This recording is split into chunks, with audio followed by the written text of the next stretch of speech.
So we're going to have the discussion for the Bluest Eye by Toni Morrison.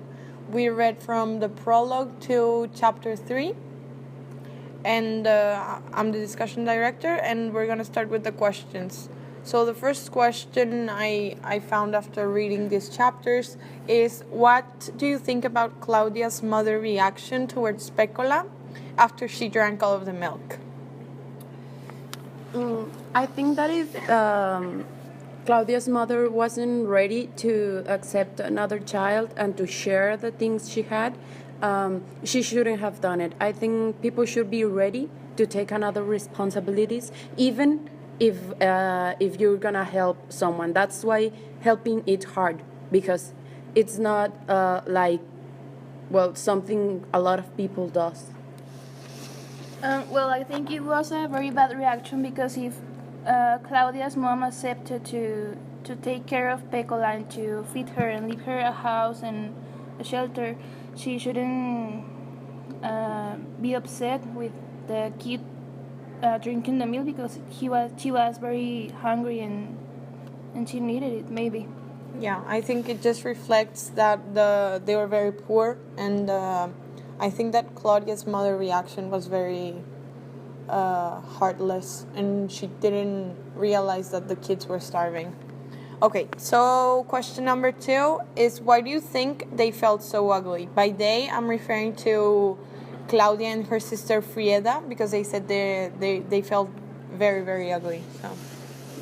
I think because of the stereotype they have gathered through their life, like knowing that blondie and blue eyes and white people, it's like the beauty thing. So they were black, so they felt that ugly because that's the stereotype they have lived their whole life in.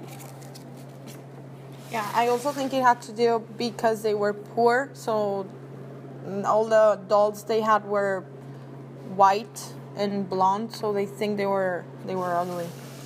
Yeah, I think because it was because of the supremacy of the white race in that times, and the stereotype of a beautiful girl was a blonde with blue eyes girl, and that was their concept of a pretty, and they were black, so they felt really ugly. Okay, so we're heading to question number 3 that says, why do you think the author wrote about Pecola having her period? I think because it settles the transition for Pecola from going from childhood to adulthood, and it just makes the story harder, like she was going through a hard time in her house and then in her new house, and then added up that she's becoming a woman. Yeah, I just think it helps to make the plot more interesting, and maybe it will make us realize some other things in the future by reading other chapters. So I think it's necessary that the detail about having her period was settled in the first chapters. I think it was because to make us understand, because Pecola gets pregnant in the next chapter, so with that explanation we understand now that she is an adult woman, and although she's a very young girl and she's not a child anymore. Okay, so question number 4 is, why is Pecola living at Claudia's house? Because of the violent environment he was living in her house. And as we learn in the first chapters, she was living at Claudia's house because her father fired her house. So he set fire to her house, and his father also was very violent. So they decided that Pecola shouldn't be living in that environment. Because Pecola suffered from hunger and poverty since she was a little baby, and because of that she went to another home when the family could take care of her.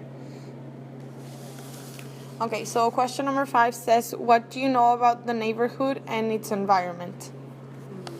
Well, in the book we read that it is very violent, and that kids started taking very adult aptitudes at a very young age, and they were like smoking and drinking and having nasty games.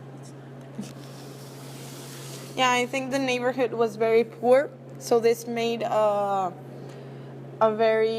was a very violent environment in every house, and that's why they didn't have a lot of opportunities, because it was a black neighborhood, and in those times they were segregated. So I think this had a lot to do.